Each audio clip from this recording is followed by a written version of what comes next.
naman po pwede hawakan ko sa ilalak ko sa diretso. Kailangan, bago mo gagamit ang technique, kailangan marunong ka munang umilag kung paano mo ilagan yung mga suntok. Step counter. Control sa tao, ito lang. Ano? Ito. Buk. Ito ang pinaka the best na pagkontrol din sa nasasaktan. Try mo tumayro. Pagdating sa actual, luluhuran yan. Pag malakas ang isang tao, kasi magpumiglas yan, ito yung agad. Pag humawak siya sa daliri ko, kamay ko, mas lalo siya maglala. Dito ang control. Dapat itong mga technique ito, especially, ito yung pinakamahirap, mabigat. Kasi ang madalas lang naman may counter ito. Pero pag gusto mong i-control talaga yung tao, kahit anong gawin yan. Gaano kalakas niya? 55 kilos lang ako, tapos ito, kalakas. Ang kutsil niya walang kwenta. Tayo ka na. Di ba yung kutsil niya walang kwenta? O kahit damputin mo yan.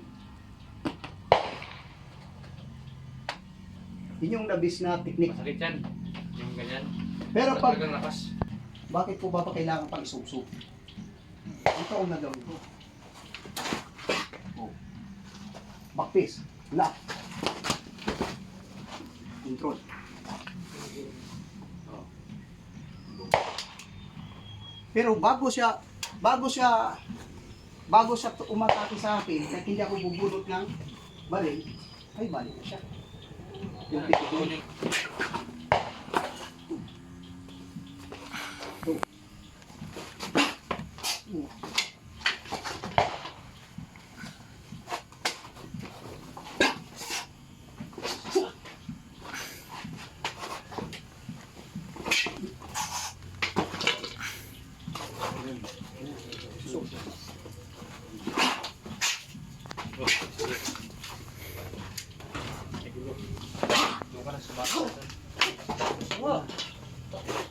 Alam mo, mga sundalo kayo.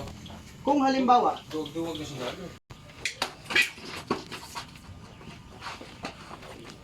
Lakas talaga yan.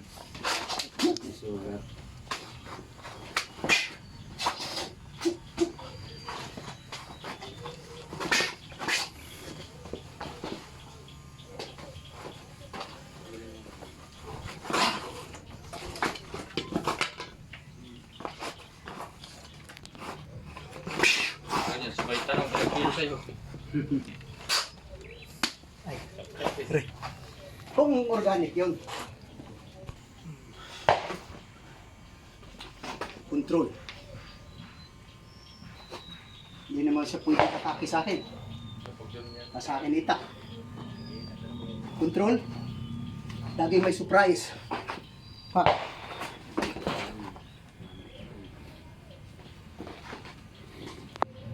Relax na.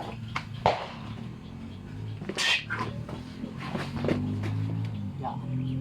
Puro control lang to. Wala akong pinising. Kung pinisingin yan, taob yan. Kailangan na natin sa pag-gamit.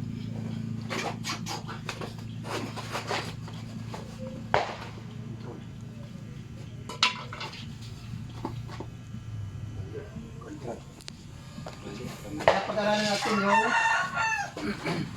drill. Handa kayo ha, kasi pagkatapos ni attacker. Jab, jab, straight. Yan, straight. Yan, ito yung kailangan natin matutunan. Kasi, sa straight pa lang, kung gusto mo siyang i-controlin, ito, nakababa yung kamay ko. Straight na. O, pwede kang pumatik. Ang backpiece. I-control. Kung gusto mo i-dirihin, balik. Wala nang kumita. Pagdating sa actual. Ulit.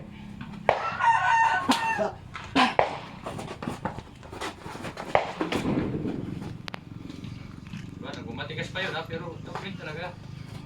Ang Kita nyo. mga atake kasing ganyan, pwede siyang i-diretso. Yan, o, hinta na mo.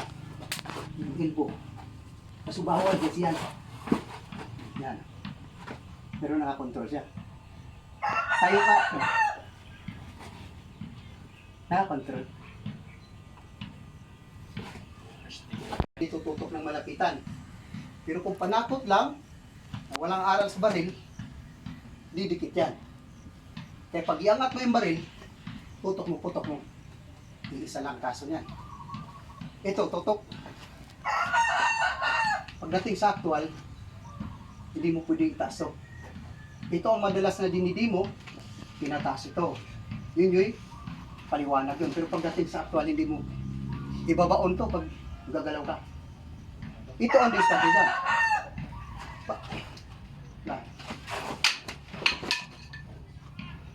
Control. Maraming opsyon yan. Pag ito ko lang dito, sablay na agad siya. Dito na yung elbow. Bayak, tuhod. Alam na siya ito.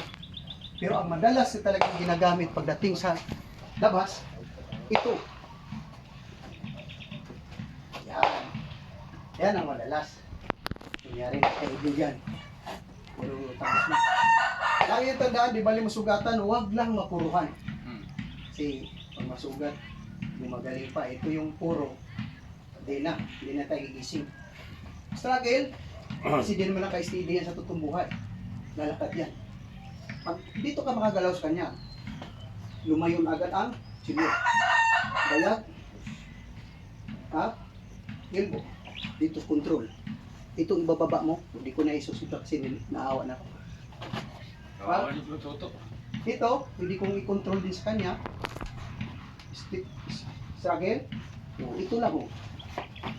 Kahit siya magtanggal sa kutsilyo niya, nakakontrol, hindi siya susubditso. Pero ito kadabis, hindi mo yung tulo. Yan. Ito yung talagang realidad talaga ito na mangyayari sa likod. Simple lang. Pero kung matalino ka talagang instructor, kailangan kukunin mo yung tension niya para hindi makapokas ito. Distract. Ang tawag dito, distract. Saan yung wallet? Bigay wallet. Pag bigas wallet, dito ka.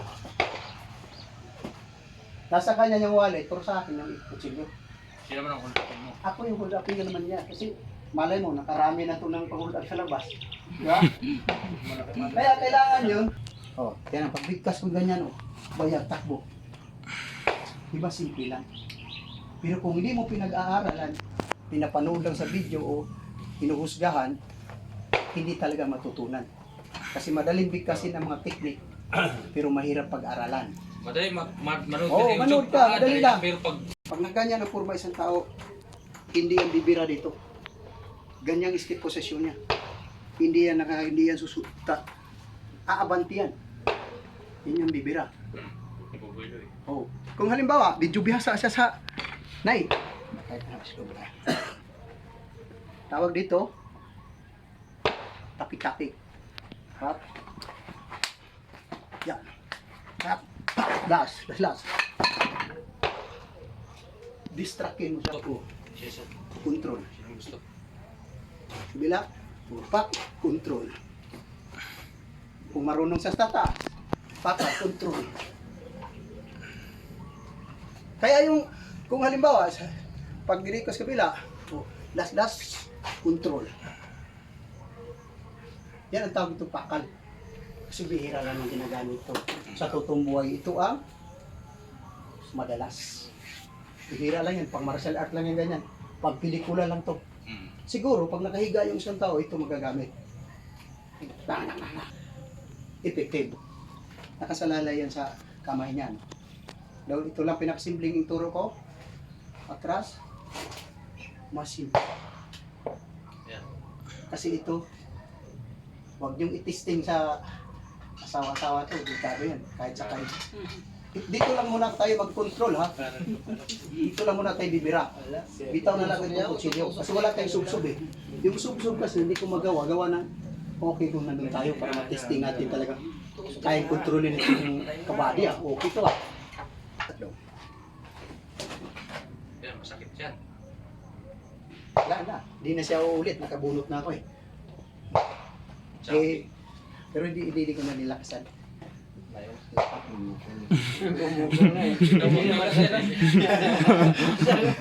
Sinanay ko para tumibay ito. ang T-block, the best yung T-block. Ito yung T-block na wala kang step, na bigla ka lang inundayan na nasa pader ka. Yun, ha? Ito yung nauna. Pag tira nyo dito, bakpisan nyo agad dito para malaya kayong tumanggal sa kutsilyo. Nasa inyo na yan kung laslasan, pero malabo na sigurong susuntok yan, nasa ayaw na ngalas eh. Kaya yung T-block, the best, kahit itry nyo kung gaano kasakit. Start tayo.